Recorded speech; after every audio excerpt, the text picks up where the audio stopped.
अस्सलाम class. I hope आप सभी लोग ठीक होंगे और ऑनलाइन लेक्चर्स ले रहे होंगे प्रॉपरली। अभी आज के लिए बेटा हम लोगों ने जो टॉपिक है लेक्चर नंबर 9 में जो हमने पढ़ना है वो है ट्रैप पार्टिकल्स, यानी वो पार्टिकल्स जो ट्रैप हुए हुए हैं या जो किसी जगह पे फंसे हुए हैं, उन पार्टिकल्स के बारे में बात करेंगे। सबसे पहले बिफोर स्टार्टिंग द टॉपिक, चूँकि ये टॉपिक जो है वो श्रोडिंगर्स इक्वेशन के लिए हम जो है वो ट्रैप पार्टिकल्स के लिए देखने वाले हैं कि किस तरह से है। तो उस चीज़ को करने से पहले बेटा हम सबसे पहले देखेंगे कि पार्टिकल्स ट्रैप्ड कब होते हैं या बाउंड कब होते हैं और कब वो पार्टिकल्स फ्री कहलाते हैं। अगर पार्टिकल्स की बात है तो क्लियरली आप पार्टिकल्स की एक एग्जांपल में इलेक्ट्रॉन्स को भी कंसिडर कर सकते हो। यानी इलेक्ट्रॉन्स, अगर हम पार्टिकल्स की बात कर रहे हैं तो पार्टिकल्स में क्लियरली आपके पास जो इलेक्ट्रॉन है वो भी एक पार्टिकल है। तो अगर हम ट्रैप्ड या फ्री पार्टिकल्स या बाउंडेड पार्टिकल्स की बात कर रहे हैं तो हम उन पार्टिकल्स की बजाय इलेक्ट्रॉन की भी बात कर सकते हैं। तो फ्री इलेक्ट्रॉन क्या होता है? सबसे पहली चीज़, ऐसा कोई भी इलेक्ट्रॉन जिसके ऊपर कोई फोर्स एक्ट ना कर रही हो या ऐसा कोई भी पार्टिकल जिसके ऊपर कोई भी फोर्स एक्ट नहीं कर रही, वो फ्री पार्टिकल कहलाता है। या बेसिकली ऐसी कोई भी आपके पास जो इलेक्ट्रॉन है जिसके ऊपर कोई फोर्स ना एक्ट कर रही हो, सिंपली वो इलेक्ट्रॉन फ्री इलेक्ट्रॉन कहलाता है। इसी तरह से जो बाउंडेड इलेक्ट्रॉन है वो एक ऐसा इलेक्ट्रॉन है जिसके ऊपर फोर्स अप्लाई हो रही है, और वो फोर्स इसलिए अप्लाई हो रही है ताकि उसको एक ख़ास रीजन में रिस्ट्रिक्ट किया जा सके, यानी उसको उस रीजन तक महदूद किया जा सके, इसलिए वो फोर्स उस पर ऊपर अप्लाई हो रही है। तो ऐसा जो इलेक्ट्रॉन है उसको बाउंड इलेक्ट्रॉन बोलते हैं, या जो पार्टिकल है उसको बाउंडेड पार्टिकल या ट्रैप्ड पार्टिकल बोला जाता है। जिस तरह से बेटा आपके पास न्यूक्लियस है, न्यूक्लियस के इर्द गिर्द आपके पास शेल्स हैं और उन शेल्स में मौजूद हैं electrons. Clearly nucleus in electrons के ऊपर कुछ ना कुछ फोर्स अप्लाई कर रहा है, जिसकी वजह से क्या है, ये बाउंड हो जाते हैं इसी शेल के अंदर। तो इस जो आपके पास बेसिक जो ये रीजन ऑफ स्पेस में चूँकि ये बाउंड हो जाते हैं, तो इसलिए इन इलेक्ट्रॉन्स को हम बाउंडेड इलेक्ट्रॉन्स कहते हैं। एक और डिफरेंस मेनली जो इनके दरमियान है वो ये है कि जो आपके पास फ्री इलेक्ट्रॉन्स हैं वो सिर्फ एक डायमेंशन में मूव कर सकते हैं, जबकि जो बाउंडेड इलेक्ट्रॉन्स हैं बेटा वो 3 डायमेंशंस में मूव कर सकते हैं। जिस तरह से आप इन इलेक्ट्रॉन्स की बात करें जो न्यूक्लियस के इर्द गिर्द शेल्स में बाउंडेड है, तो ये इलेक्ट्रॉन 3 डायमेंशंस में मूव कर सकते हैं, जबकि फ्री इलेक्ट्रॉन्स आपके पास सिर्फ एक ही डायमेंशन में मूव करते हैं। इसी तरह से जो आपके पास इलेक्ट्रॉन्स हैं, जो फ्री इलेक्ट्रॉन्स हैं, उनकी जो एनर्जी है आपके पास वो क्वांटाइज्ड नहीं होती है। क्वांटाइज्ड होने का मतलब है उनकी एनर्जी की वैल्यूज डिस्क्रीट नहीं होती है, बल्कि वो कॉन्टीन्यूअस एनर्जीज हैं। जिस तरह से यहाँ पे बात करते हैं, मैं इस चीज़ को यहाँ से समझाने की कोशिश करती हूँ कि जो बाउंडेड इलेक्ट्रॉन्स हैं या जो ट्रैप्ड इलेक्ट्रॉन्स हैं उनकी एनर्जी क्वांटाइज्ड होती है। अब इस बात को एक्सप्लेन करती हूँ मैं। आप लोगों ने सबने ये पता है आप सबको कि हर शेल की अपनी अपनी एनर्जी है, यानी वो इलेक्ट्रॉन जो फर्स्ट शेल में या ग्राउंड स्टेट में है उसकी एनर्जी E1 है, और जो सेकंड शेल में है उसकी एनर्जी E2 है, और E1 E2 से डिफ्रेंशिएट करती है, ये वैल्यूज डिस्क्रीट है यानी अलग अलग हैं। इसलिए हम कहते हैं कि जो बाउंडेड इलेक्ट्रॉन्स हैं उनकी एनर्जी क्वांटाइज्ड है। क्वांटाइज्ड होने का मतलब अगेन कि डिस्क्रीट वैल्यूज हैं एनर्जी की, कॉन्टीन्यूअस नहीं है। इसी तरह से जो फ्री इलेक्ट्रॉन है, चूँकि वो किसी भी तरह की एक किसी बाउंड्री में या किसी ट्रैप में नहीं है, जिसकी वजह से उसकी एनर्जी क्वांटाइज्ड नहीं है। तो ये है बेसिकली मेन डिफरेंस इनका। अब हम स्टार्ट करने वाले हैं आज का main topic, which is particle trapped in an infinitely deep well. यानी कि हम सपोज करेंगे कि आपके पास कोई पार्टिकल है जो कि किसी एक वेल में या किसी भी एक जगह पे ट्रैप हुआ है, और उसके लिए हम श्रोडिंगर्स इक्वेशन को सॉल्व करेंगे। तो आपके पास पार्टिकल ट्रैप होने का या बेसिकली पार्टिकल के बाउंड होने का मतलब हम समझ चुके हैं। अब उसी को कैरी फॉरवर्ड करते हैं और उसमें स्टार्ट करते हैं हम अपना बिल्कुल अपनी डायग्राम के साथ, कि डायग्राम को स्टार्ट करते हैं कि इस वेल में या ये जो हमने पार्टिकल को ट्रैप करना है वो किस तरह से है। तो बेटा सबसे पहले हमने एक रॉड लिया है, उसके एक एंड को हमने ए और दूसरे एंड को हमने बी कहा है। उसकी लेंथ हमने एल एज्यूम की है। अब ये रॉड के अंदर कुछ इस तरह से स्पेसेस शो की गई हैं, ठीक है। और दोनों साइड्स ऑफ द रॉड के साथ हमने हैवी बैटरीज अटैच की हैं जिनके सपोज जो पोटेंशियल आपको दे रही हैं V0। एक इसकी जो लो पोटेंशियल पे है वो नेगेटिव साइड है, दूसरी पॉजिटिव पोटेंशियल पे है, या हाई पोटेंशियल जिसको आप बोलते हैं बेसिकली, उसको प्लस से आप रिप्रेजेंट करते हो। अब ये जो लाइन है ये बेसिकली रिप्रेजेंट कर रही है कि आपका रॉड ग्राउंडेड है। सबसे पहली चीज़ कि इलेक्ट्रॉन हमने क्या किया है, जो इलेक्ट्रॉन है वो इस रॉड के अंदर मौजूद है जिसकी लेंथ L है, और रॉड जो है वो A से स्टार्ट हो रहा है B तक है, यानी इलेक्ट्रॉन जो है वो बस इस रॉड के अंदर मौजूद है। अब हमारे पास जाहिर सी बात है जब ये ए पे आएगा तो क्लियरली नेगेटिव साइड ए के साथ कनेक्टेड है, तो इसको इलेक्ट्रॉन चूंकि ऑलरेडी नेगेटिवली चार्ज है तो उसको थोड़ी रिपल्शन फेस करनी पड़ेगी। उसको रिपल्शन फेस करनी पड़ेगी तो ऑटोमेटिकली इलेक्ट्रॉन ए की तरफ से हट के बी की तरफ मूव करना शुरू कर देगा, और जैसे ही ये बी की तरफ पहुंचेगा, पी की तरफ जाएगा, तो इसको अगेन एक नेगेटिव जो है वहाँ पे अटैच्ड है, तो नेगेटिव साइड जब अटैच है तो इलेक्ट्रॉन को इधर से भी रिपल्शन फेस करनी पड़ेगी और वो वापस से मूव करेगा। इस जो रिपल्शन है इसकी वजह से इलेक्ट्रॉन जो है वो कभी ए की तरफ जाएगा और कभी बी की तरफ जाएगा, यानी electron to and fro move करेगा इन द रॉड और कभी भी इस रॉड के अंदर से बाहर नहीं निकल सकेगा। इसलिए जो इलेक्ट्रॉन है या जो ये पार्टिकल है, ये चूंकि इस रॉड जिसकी लेंथ L है इसके अंदर ट्रैप हो चुका है बेटा, इसलिए हम इस पार्टिकल को ट्रैप्ड कहते हैं, trapped particle in one dimensional box या इन इन्फिनिट डीप वेल। ठीक, समझ आ गई होगी आई होप इस चीज की कि particle trapped in an infinitely deep well का क्या मतलब है यहाँ पे। अब जब बेटा आप लोगों को इक्वेशन, चूँकि मैंने स्टार्ट में ही बताया था कि हम बेसिकली ट्रैप्ड पार्टिकल्स के लिए इक्वेशन को सॉल्व करने वाले हैं, तो उसके लिए हमें कुछ लिमिटेशंस या कुछ स्पेसिफिक सिचुएशंस रखनी पड़ेंगी। तो उसको हम स्टार्ट करते हैं सिचुएशंस को कुछ इस तरह से कि विद इन वेल सपोज आपके पास जो रॉड है उसकी लेंथ जो है वो 0 से लेकर L तक है, ठीक है आपके पास। तो हम ये सपोज करते हैं कि जैसे ही आपके पास वो 0 से ज़्यादा है अगर x की वैल्यू, या L यानी टोटल लेंथ से थोड़ी सी कम है, तो आपके पास सारी की सारी जो इंटायर एनर्जी है वो आपके पास काइनेटिक एनर्जी है, ताकि रॉड के अंदर इलेक्ट्रॉन है वो मूव करता रहे, क्योंकि आपके पास उसको एक नेगेटिव पोटेंशियल फेस करना पड़ा जिसकी वजह से ऑटोमेटिकली वो मूव करता रहेगा। उसकी जो पोटेंशियल एनर्जी है वो क्या होगी, 0 होगी। इसलिए यहाँ पे हमने विद इन वेल में लिखा हुआ है कि वी टेक V0 x यानी पोटेंशियल एनर्जी जो फंक्शन है किसका, x का, so that the total energy of the electron is entirely kinetic energy in this region, यानी पोटेंशियल एनर्जी को ले लिया गया है 0 के इक्वल, ताकि जो सारी की सारी एनर्जी है वो क्या हो, काइनेटिक एनर्जी हो।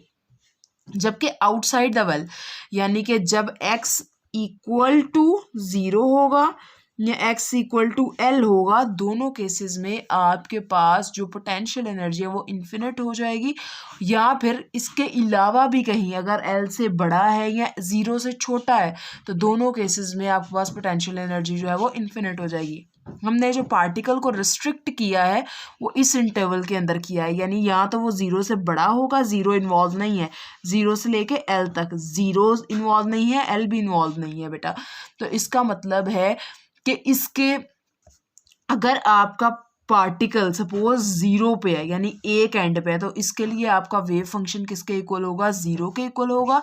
या फिर अगर वो आपका पार्टिकल L पे है दूसरे एंड पे, तो उसके लिए भी आपका वेव फंक्शन क्या होगा, 0 के इक्वल होगा।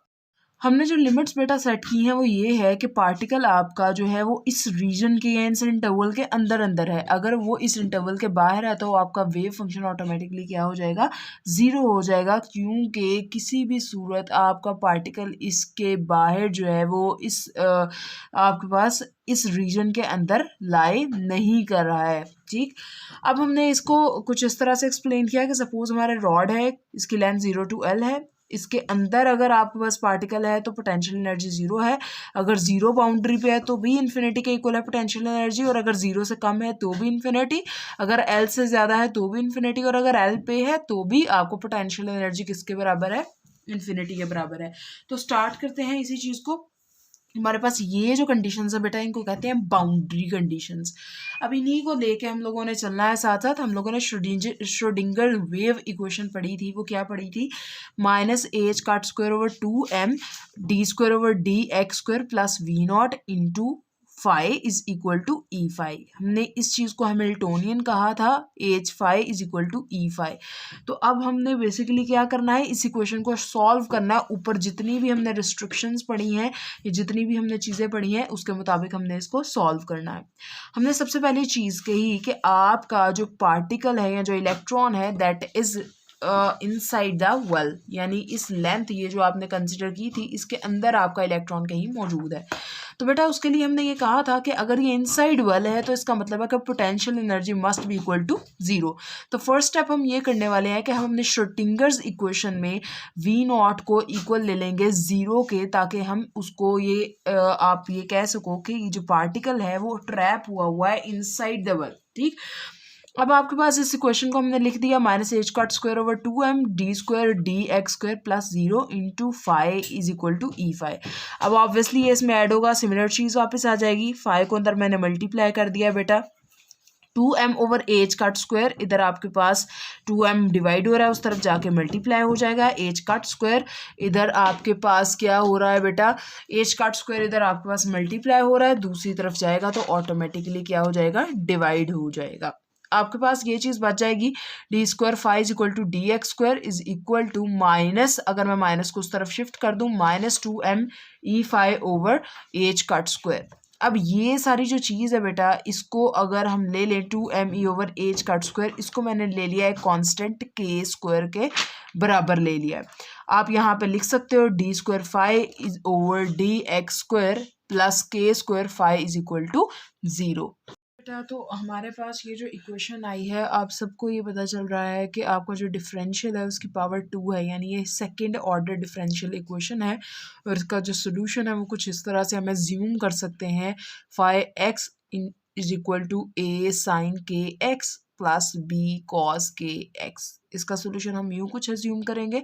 इसके बाद अगर हम देखें तो क्या है, सोल्यूशन के लिए सॉल्व करेंगे, जबकि आपको पता है कि ए बी जो हैं वो दोनों कांस्टेंट्स हैं जिनकी वैल्यूज़ जो हैं वो हम इनिशियल बाउंड्री कंडीशंस अप्लाई करेंगे तो हम उनकी वैल्यूज़ का पता कर लेंगे। हम लोगों ने स्टार्ट में ये पढ़ा था बेटा कि एक्स अगर ज़ीरो है, यानी कि अगर आपका पार्टिकल इस पोजीशन पे है तो वेव फंक्शन इस पोजीशन पे ऑटोमेटिकली क्या हो जाएगा, ज़ीरो हो जाएगा। और अगर आपका particle x is equal to L पे है तो आपका ये वाला वेव फंक्शन इस पॉइंट पे भी क्या हो जाएगा, ज़ीरो हो जाएगा। आपने बाउंड्री कंडीशंस अप्लाई करके सबसे पहले कॉन्स्टेंट्स को फाइंड आउट कर लेना है। सिंपली आपके पास at x is equal to 0 ये आपकी बाउंड्री कंडीशन है, इसको पुट कर लेंगे। जहाँ जहाँ पे एक्स है वहाँ पे बेटा आपको 0 पुट करना है। तो आपने जो अपना एज्यूम किया था वेव फंक्शन वो कुछ इस तरह से था, phi x is equal to A sine k x plus B cos k x. जहाँ जहाँ पे एक्स है आपको वहाँ पे 0 पुट कर देना है। सिंपली आपने यहाँ पे 0 पुट किया, यहाँ पे 0 पुट किया एंड यहाँ पे 0 पुट किया। फाई एट 0 जो है वो आपके पास किसके इक्वल है, 0 के इक्वल है। आपके पास ए साइन के 0 से मल्टीप्लाई होगा, 0 आ जाएगा, साइन 0 भी 0 है, प्लस बी कॉस 0, कॉस 0 1 होता है, बी किसके इक्वल आ जाएगा, 0 के इक्वल आ जाएगा। ये आपके पास बी की वैल्यू आ गई। आप ऑटोमेटिकली बेटा इसको पुट करोगे इन योर इक्वेशन हेयर। आपके पास यहाँ पे अगर बी की वैल्यू 0 है तो ऑटोमेटिकली कॉस वाला फैक्टर ख़त्म हो जाएगा और आपका जो वेव फंक्शन रह जाएगा वो सिर्फ इतना रह जाएगा। अब आपके पास दूसरी बाउंड्री कंडीशंस अप्लाई करने की बारी है कि at x is equal to L आपके पास जो वेव फंक्शन है एट एल क्या होगा, 0 के इक्वल होगा। सिंपली आप इस वेव फंक्शन में अब जो हमारा कांस्टेंट्स पता करने के बाद आया है उसमें आप पुट करोगे, आपके पास सिंपली ये आ जाएगा कुछ इस तरह से, इस दर 0 आ जाएगा is equal to A sine k L. बेटा अगर आप ए को 0 लेते हो इसका मतलब ये हुआ कि फाई जो वेव फंक्शन है वो ऑटोमेटिकली 0 है। अब ये ऐसा क्यों है, वेव फंक्शन अगर 0 है तो क्लियर मीनिंग इसका ये बनता है कि कोई ऐसा पार्टिकल प्रेजेंट ही नहीं है, क्योंकि हमने जब वेव फंक्शन पढ़ा था हमने ये पढ़ा था कि आपके पास वेव फंक्शन किसी भी पार्टिकल की वेव नेचर को या उसके मोशन को रिप्रेजेंट करने के लिए जो फंक्शन है जो हम यूज़ करते हैं उसको वेव फंक्शन कहा जाता है। जब ऑब्वियसली ए ज़ीरो होगा, अगर ए ज़ीरो है तो कोई वेव फंक्शन ही नहीं है, वेव फंक्शन ज़ीरो है इसका मतलब है कोई पार्टिकल प्रेजेंट ही नहीं है, इसलिए हम ए को ज़ीरो नहीं ले सकते। इन दोनों में से किसी एक चीज़ को ज़ीरो लेना है, तो ए को तो हम ज़ीरो नहीं ले सकते, इसका मतलब है कि हमें साइन के एल को क्या लेना पड़ेगा, ज़ीरो लेना पड़ेगा। अगर हम क्या करें, देखें कि साइन किन वैल्यूज़ पे ज़ीरो होता है, तो आपको के एल को कोई ऐसे एंगल्स देने होंगे जिन पे आपका साइन जो है वो क्या होता है बेटा, ज़ीरो होता है। तो उसके लिए क्या करेंगे, ये बेटा हम ये करेंगे कि हम के एल को देखेंगे कि किन वैल्यूज़ पे साइन ज़ीरो होता है। याद रखें साइन चंद वैल्यूज़ पे ज़ीरो होता है, पाई वाली वैल्यूज़ पे ज़ीरो होता है, साइन 2 पाई वाली वैल्यूज़ पे, 3 पाई, 4 पाई, इसी तरह से plus pi, minus pi, plus 2 पाई, माइनस 2 पाई, प्लस 3 पाई, माइनस 4 पाई। तो अगर हम इस 1 2 3 को n के इक्वल ले लें और इसको कर लें n पाई, यानी साइन जो है वो n पाई एंगल्स पे क्या होता है, ज़ीरो होता है। तो हमने के एल को किसके इक्वल ले लिया, n पाई के इक्वल ले लिया, के किसके इक्वल आ गया, n पाई ओवर l के इक्वल आ गया। और चूंकि हमने एक इक्वेशन नंबर 1 देखी थी जिसमें हमने के स्क्वायर को इक्वल लिया था बेटा यहाँ पे, ठीक, ये मैं स्टार्ट में कर चुके हैं। तो हमें क्या करना पड़ेगा, अब बोथ साइड्स पे स्क्वायर लेना पड़ेगा, स्क्वायर ले लेंगे, हमारे पास ये आ जाएगा n square five square is equal to l square, ये आपके पास आ जाएगी इक्वेशन नंबर 2। इसी तरह से बेटा हमने जो इक्वेशन नंबर 1 के स्क्वायर की निकाली थी और जो इक्वेशन 2 के स्क्वायर की निकाल रहे हैं, इन दोनों को कंपेयर करेंगे तो सिंपली आपके पास E यानी एनर्जी की एक वैल्यू आ जाएगी which is E is equal to n square pi square h cut square over 2ml square. Simply h cut जो है वो आपके पास h ओवर 2 पाई के बराबर है, उसका स्क्वायर आप लेंगे, ये बन जाएगा H square over 4 pi square, ठीक। अब आपके पास ये पाई स्क्वायर इस पाई स्क्वायर से कैंसिल आउट हो जाएगा, 4 जो है सेकंड ओवर के नीचे है, नीचे चला जाएगा, 4 2 ज़ा 8 आ जाएगा, n square H square over 8 ml square, ये आपके पास आ जाएगी एनर्जी की वैल्यू आ जाएगी according to your boundary conditions. आपने E यानी एनर्जी की वैल्यू निकाल ली, आपने अपने कॉन्स्टेंट्स की वैल्यू निकाल ली। अब इसको फर्दर प्रोसीड करते हैं। अब बेटा हमें ऑब्वियसली अगर वेव फंक्शन की वैल्यू का पता है कुछ इस तरह से, अगर हमने ये लिखा phi is equal to A sine k x, तो बेटा साइन के एक्स तो हमें ऑलरेडी पता है, ए की वैल्यू हमें पता चलेगी तो ऑलरेडी हमें वेव फंक्शन की वैल्यू क्लियर पता चल जाएगी। तो ए की वैल्यू को पता करने के लिए हम क्या करेंगे, नॉर्मलाइज करेंगे किसको, फाई को। हमारे पास नॉर्मलाइजेशन का तरीका क्या है कि फाई इंटू फाई स्टेरिक यानी उसका जो कॉम्प्लेक्स कंजुगेट है, अगर हम उसकी इंटीग्रेशन करें with respect to d x तो हमारे पास ये इक्वल आना चाहिए 1 के।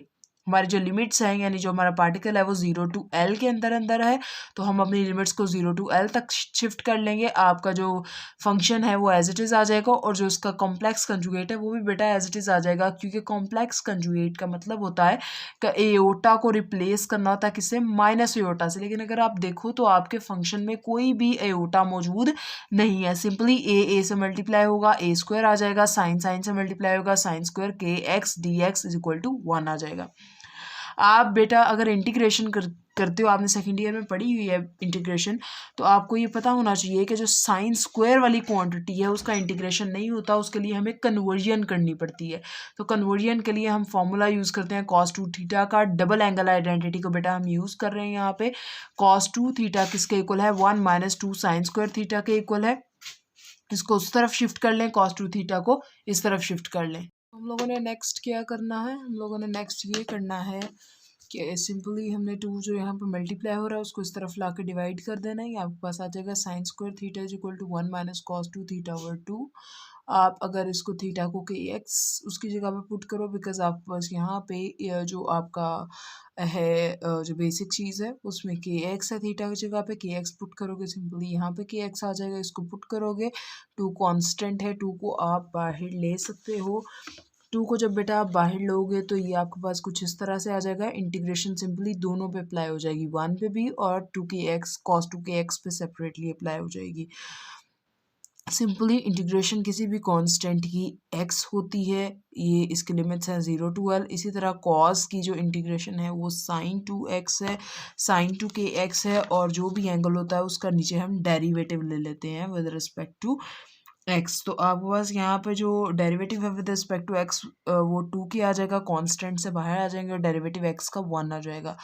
ये आपके पास लिमिट्स हैं 0 to L। सिंपली आपने यहाँ पे लिमिट्स अप्लाई करनी है। x की जगह पे हायर लिमिट अपर लिमिट पहले माइनस लोअर लिमिट -1/2k को बाहर रहने दे, साइन 2kl पहले अपर लिमिट L थी वो पुट की x की जगह, माइनस लोअर लिमिट थी 0 तो 0 जिस भी चीज़ से मल्टीप्लाई होता है सारा का सारा 0 आ जाता है। सिंपली आपके पास ये आ जाएगा a² into L minus 0 L के इक्वल आ जाएगा -1/2k और sign 2kl because sign 0 is 0। तो आपके पास इज इक्वल टू 1 ये आ जाएगा a² into L -1/2k is into sine 2πn। अब ये किस तरह से हुआ बेटा, ये साइड पे मैंने मेंशन कर दिया हुआ है कि जो k है वो n/l के बराबर है, इसलिए हमने यहाँ पे वैल्यू पुट करके उसको कर लिया है सॉल्व। अब आपके पास नेक्स्ट क्या है, नेक्स्ट ये है कि साइन 2πn या साइन बेसिकली n पाए हम लोगों ने पीछे भी पढ़ा है कि ये किसके इक्वल है, 0 के इक्वल है। तो सिंपली हम यहाँ पे 0 प्लेस कर सकते हैं। आपके पास a 0 से मल्टीप्लाई होगा, सिंपली 0 आ जाएगा, a²L/2 आ जाएगा, -0 इज इक्वल टू 1। यहाँ से अब आप a की वैल्यू निकाल सकते हो, a² की 2/L, बोथ साइड्स पे स्क्वायर रूट ले लें, एक इसके इक्वल आ जाएगा √2/L और हमारा जो वेव फंक्शन है वो बेसिकली बन जाएगा φx is equal to √2/L sine n π/L into x। अब ये आपके पास क्या आ गया है, ये क्वांटम सोल्यूशन आ गया है किसका, श्रोडिंगर वेव इक्वेशन ऐसे पार्टिकल के लिए जो कि एक इन्फिनिट वेल के अंदर जो है वो इनक्लोज्ड है, ट्रैप्ड है और आपके पास ये बेसिकली अनएक्सपेक्टेड फीचर्स आपको बताता है। अब इन अनएक्सपेक्टेड फीचर्स की हम बात करने वाले हैं। यहाँ पे हमारे पास जो इलेक्ट्रॉन है, पहला फीचर है कि इलेक्ट्रॉन कभी भी इन्फिनिट वेल या जो हमारे पास वो जो 1 डायमेंशनल लेंथ है उसके अंदर कभी भी रेस्ट पे नहीं है। अब इस चीज़ का जो एक थ्योरेटिकल या प्रूफ है वो इस चीज़ से है कि हमारे पास जो एनर्जी है वो इसके इक्वल है n²/8 फ्रॉम प्रीवियस यहाँ पे जो हमने कैलकुलेशंस की हैं। अगर हम n को 1 के इक्वल लें ग्राउंड स्टेट के लिए देखें तो आपकी एनर्जी की कुछ ना कुछ वैल्यू बनती है। दैट मीन्स कि आपके पास ये 0 पॉइंट एनर्जी है, यानी ये सबसे लोएस्ट एनर्जी है, यानी कि इन शॉर्ट हम कह सकते हैं कि जो आपकी लोएस्ट एनर्जी है that is not equal to 0। यानी कि सिंपली आप ये कह सकते हो कि जो ट्रैप्ड पार्टिकल है वो कभी भी रेस्ट पे नहीं है इनसाइड अ डीप वेल। अगर एनर्जी 0 नहीं है, लोएस्ट एनर्जी, इसका मतलब ये है कि जो आपका पार्टिकल ट्रैप हुआ है वो कभी भी इन्फिनिट डीप वेल के अंदर जो है वो आपके पास रेस्ट पर नहीं है। दूसरी चीज़, electron spend more time in certain parts than the others, यानी कि कुछ पार्ट्स में इलेक्ट्रॉन ज़्यादा टाइम स्पेंड करता है और कुछ पार्ट्स में कम टाइम स्पेंड करता है। इस चीज़ को देखने के लिए आपके पास वेव फंक्शन है, आपके पास φn into x is equal to a sine n πL/x। अब इसको सॉल्व करते हैं या इसको देख लेते हैं आगे किस तरह से है। तो अगर हम क्या करें, इसको देखने के लिए क्या करेंगे, प्रोबेबिलिटी डेंसिटी और जो आपकी लेंथ है या पोजीशन की प्रोबेबिलिटी है उसके दरमियान एक ग्राफ बनाते हैं। सिंपली प्रोबेबिलिटी डेंसिटी क्या है, it is basically the absolute it is the square of the absolute value of the wave function. Wave function की वैल्यू लिखी, स्क्वायर किया उसका, तो आपके पास प्रोबेबिलिटी डेंसिटी की कुछ ये वैल्यू बन गई। n इज इक्वल टू 1 के लिए जब आप ग्राफ देखते हो वो कुछ इस तरह से आता है। n इज इक्वल टू 2 के लिए ये ग्राफ है, n इज इक्वल टू 3 के लिए ये ग्राफ है बेटा, and n is equal to 15 के लिए आपके पास ये सारा ग्राफ है। सिंपली देखा ये जा रहा है कि अगर हम कर्व को ऑब्जर्व करें, उनको देखें, तो हमारे पास जो है वो n इज इक्वल टू 1 के लिए अगर देखें तो इलेक्ट्रॉन जो है वो is found near the centre of the trap, यानी कि 0 से L तक अगर ट्रैप है तो कहीं पे जो इलेक्ट्रॉन की पाए जाने की सबसे ज़्यादा प्रोबेबिलिटी कहाँ पे है, at the centre of the trap. और इसी तरह से ये भी ऑब्जर्व किया जा रहा है कि जितने क्वांटम नंबर्स n जो है वो बेसिकली आपके पास क्वांटम नंबर है, जब n 1 है, 2 है, 3 है, n इज इक्वल टू 15 है, तो जितने ज़्यादा आपके पास जो है वो क्वांटम नंबर है उतनी जो इलेक्ट्रॉन फाइंड आउट करने की या उसको लोकलाइज करने की जो प्रोबेबिलिटी डेंसिटी है वो उतनी ही ज़्यादा यूनिफॉर्म होती जा रही है। यानी n इज इक्वल टू 2 के लिए 2 बार वो प्रोबेबिलिटी डेंसिटी मैक्सिमम हुई है, n इज इक्वल टू 3 के लिए उसी तरह से, n इज इक्वल टू 15 के लिए उसी तरह से। यानी कि बेटा जैसे जैसे आपके पास क्वांटम नंबर्स या स्टेट्स हायर होती जा रही हैं तो उस केस के लिए जो प्रोबेबिलिटी डेंसिटी है अक्रॉस द ट्रैप वो ज़्यादा से ज़्यादा जो है वो यूनिफॉर्म होती जा रही है। अब इस चीज़ को इसका एक फर्दर रिजल्ट है जो कि कॉरस्पॉन्डेंस प्रिंसिपल है, जिसको हम फर्दर आगे डिटेल में स्टडी करने वाले हैं, तो उसको भी मैं डिस्कस यहाँ पे नहीं कर रही हूँ। है पोर्शन थर्ड फीचर है कि electrons can escape from this trap. तो जो इलेक्ट्रॉन है, ये जो पार्टिकल है, वो इस ट्रैप से बाहर निकल सकता है। अब ये किस तरह से, हमने दो वेल्स को कंसिडर करना है जो सेम विड्थ के हैं, लेकिन एक की डेप्थ, एक की जो गहराई है वो इन्फिनिट है और एक की जो गहराई है वो फिनिट है। यानी कि एक की गहराई आपके पास इन्फिनिट होने का मतलब ये है कि वो आपके पास जो है वो काउंट नहीं की जा सकती, जबकि एक की काउंट की जा सकती है, फिनिट की काउंट की जा सकती है। क्लियरली आपके पास यहाँ पे मैंने दो एनर्जीज लिखी हैं, ground state energy finite well के लिए ये है और जो इन्फिनिट वेल है उसके लिए बेटा ये है। तो क्लियरली जो इन्फिनिट वेल के लिए अगर देखा जाए तो एनर्जी जो है वो हायर है, इसका मतलब है वेवलेंथ स्मॉल है, यानी कि जो वेवलेंथ है वो neatly between the walls of the well आपके पास क्या होंगी, लोकेट की जा सकती हैं। जबकि अगर इन्फिनिट वेल की बात की जाए बेटा, सॉरी फिनिट वेल की अगर बात की जाए, तो उस केस में जो एनर्जी आई है वो आपके पास लेसर है, यानी कि वेवलेंथ आपके पास ऑटोमेटिकली रिलेशन से, चूँकि इन्वर्स रिलेशन है, क्लियरली वेवलेंथ ज़्यादा होगी। अगर वेवलेंथ ज़्यादा होगी तो वो नीटली फिट नहीं आ सकेगी, जबकि वो आपके पास जो है वो फैल जाएगी beyond the walls of the well. अगर वो फैल जाएगी, क्लियरली अगर वेवलेंथ ज़्यादा है तो मोमेंटम ऑटोमेटिकली कम है, और अगर आपके पास मोमेंटम कम है या मोमेंटम में अनसर्टेनिटी कम है, क्लियरली जो आपके पास पोजीशन है उसमें अनसर्टेनिटी ज़्यादा है। तो then width of the wall well so it can escape from the traps. So clearly आपके पास इसका मतलब ये हुआ कि अगर आपके पास अनसर्टेनिटी इन मोमेंटम कम है, इसका मतलब है पोजीशन में अनसर्टेनिटी ज़्यादा है, यानी कि आपके पास ये जो ट्रैप है उसके बाहर भी आप इसके पार्टिकल को, जो पार्टिकल है उसको लोकलाइज कर सकते हो सिंपली। बेटा ये टॉपिक होता है यहाँ पे एंड। अब हम लोगों ने एक छोटी सी कैलकुलेशन करनी है जो मैंने स्टार्ट में आप लोगों को बताई थी, वो थी कुछ इस तरह से, के स्क्वायर इज इक्वल टू, वो था आपके पास k square is equal to 2m over h cut square. आप लोग ये सोच रहे होंगे कि इसको मैंने के इक्वल क्यों ले लिया। बेटा के जो था वो आपके पास वेव नंबर था, 2 पाई ओवर लेमडा के इक्वल है। हम लोगों ने अब यहाँ पे के स्क्वायर के इक्वल इसको क्यों किस तरह से ले लिया, तो उसको देखने के लिए आपके पास ये है कि आपके पास जो ई है, यानी एनर्जी जो है, काइनेटिक एनर्जी लेट से, वो आपके पास इन टर्म्स ऑफ मोमेंटम यूँ लिखी जाती है, पी स्क्वायर ओवर 2m। ठीक, अगर आप इस वैल्यू को इधर पुट करें तो ये आ जाएगा के स्क्वायर 2m, ई की जगह पे आ जाएगा P square over 2m H cut square. 2m से कट आउट हो जाएगा, आपको सिंपली ये बचेगा P square over h cut square. Simply P square over h square divided by 2 पाई का स्क्वायर, क्योंकि एच कट किसके इक्वल है, 2 पाई, एच ओवर 2 पाई के इक्वल है, तो उसकी जगह पे मैंने वो चीज़ पुट कर दी।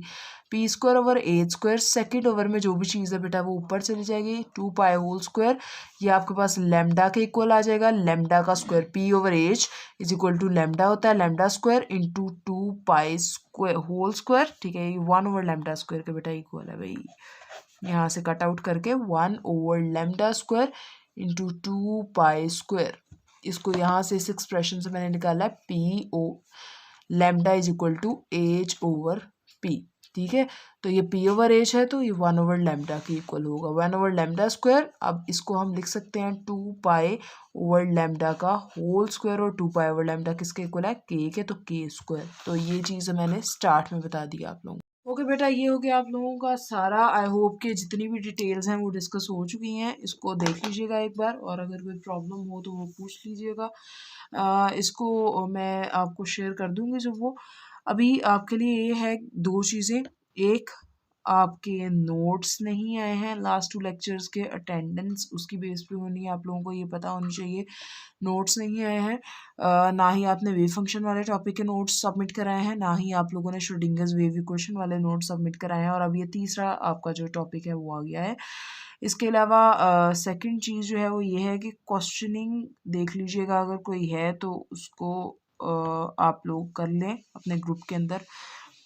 बाकी आज के लिए बस इतना ही है, और अटेंडेंस जो है अगेन एक बार मेंशन कर दूँ, वो नोट्स की बेसिस पे है, तो सारे अपनी अपनी जो काइंडली जो भी अपना है नोट्स के हवाले से उसको शेयर कर लें।